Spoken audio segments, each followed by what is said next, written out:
हमारा ये मिस्टीरियस दिमाग उतना जटिल नहीं है जितना आप सोचते हैं, बल्कि उससे कहीं ज्यादा जटिल है। हमारे इस भौतिक शरीर में ये छोटा सा दिमाग अनगिनत संभावनाएं रखता है, बट अफसोस तो यह है कि हम इसकी शक्ति के बारे में नहीं जानते। ये दिमाग चीजों को याद रखता है, घटनाओं को स्टोर करता है, लेकिन हम इंसान अपने इस दिमाग को अलग ही ढंग से प्रोग्राम करते हैं, इसकी क्षमता और संभावनाओं को खो देते हैं। जैसे कि अगर आप कोई इम्पोर्टेंट बात याद रखना चाहते हैं तो उसे लिख लेते हैं। आप सोचते हैं लिखने से वह चीज याद रहती है, नहीं, बल्कि आप लिखते ही इसलिए हो कि आप जानते हो आप इसे भूल जाओगे, और जब भूल जाओगे तो लिखी हुई चीज को आप दोबारा देखकर उसे याद कर सकते हैं। चलिए मैं आपसे पूछता हूँ, आपको कितने मोबाइल नंबर्स याद हैं? कमेंट में जरूर बताना। आज हमारे पास में मोबाइल नाम की एक छोटी सी डिवाइस है। हम ज्यादातर नंबर्स याद करने की कोशिश नहीं करते, बस अपने मोबाइल में टाइप किया और उसे सेव कर लेते हैं। असल में हम अपने दिमाग का इस्तेमाल ही नहीं करते। दिमाग से इस्तेमाल होने वाली चीजें आजकल हमने टेक्नोलॉजी पर छोड़ दी हैं।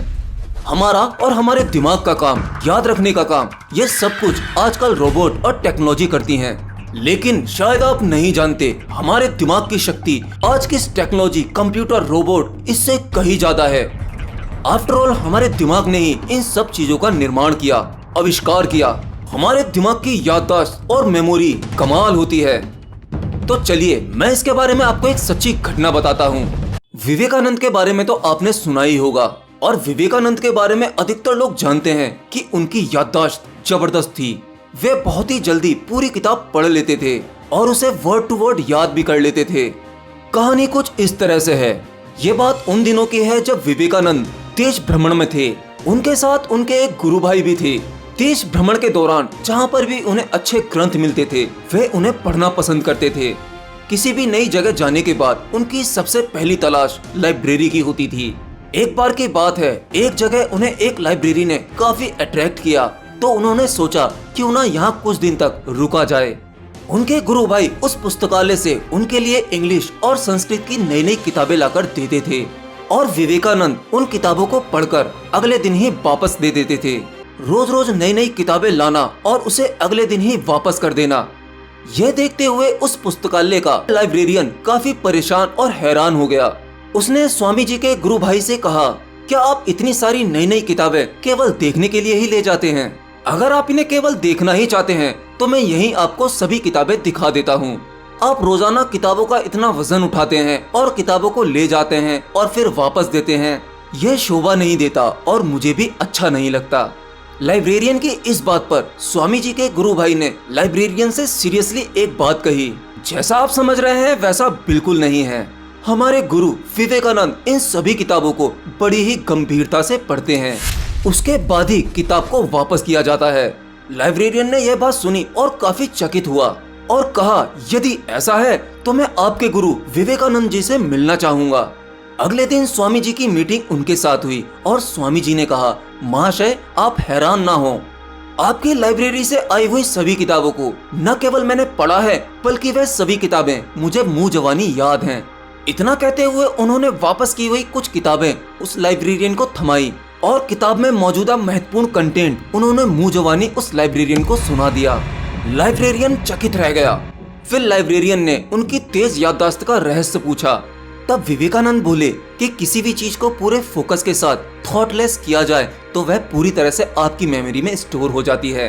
आपका दिमाग चीजों को कभी नहीं भूलता। उसके लिए आपको जरूरी है आपके अपने मन की और दिमाग की शक्ति को पहचानना, और यह शक्ति अभ्यास और ध्यान से आती है।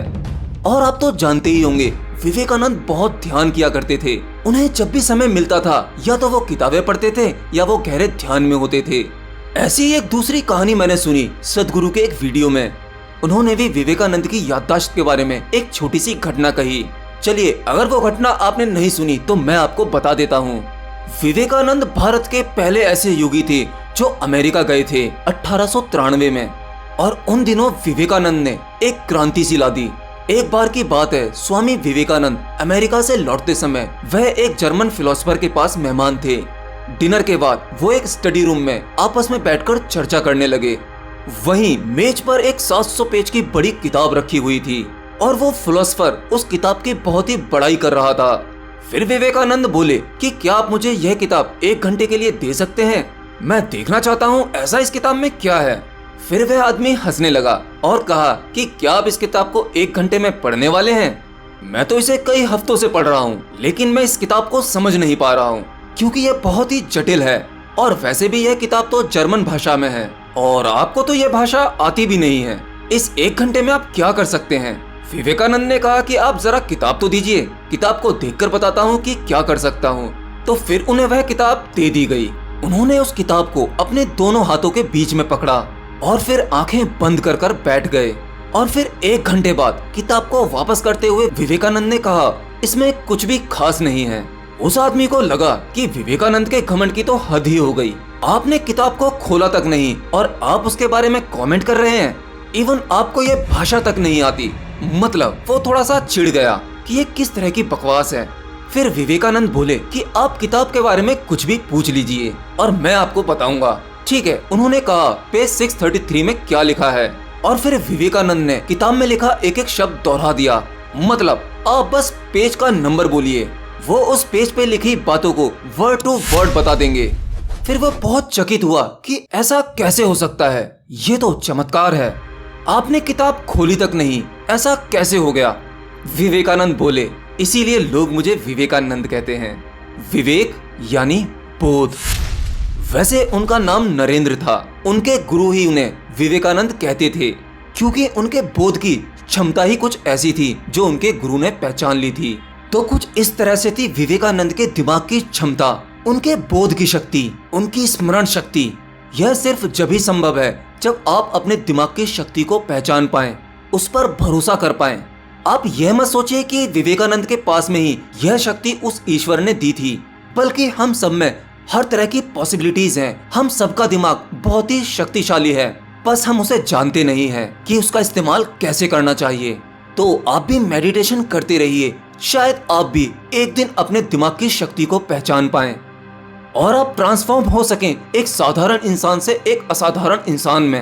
एंड लास्ट, अगर आप अपने सवाल या कमेंट पर वीडियो चाहते हैं तो आप हमारे नए चैनल आंसर वर्ल्ड को भी सब्सक्राइब कर सकते हैं और वहां पर अपना कमेंट छोड़ सकते हैं। और आपका क्वेश्चन वर्ल्ड के प्रति इतना प्यार दिखाने के लिए बहुत बहुत धन्यवाद।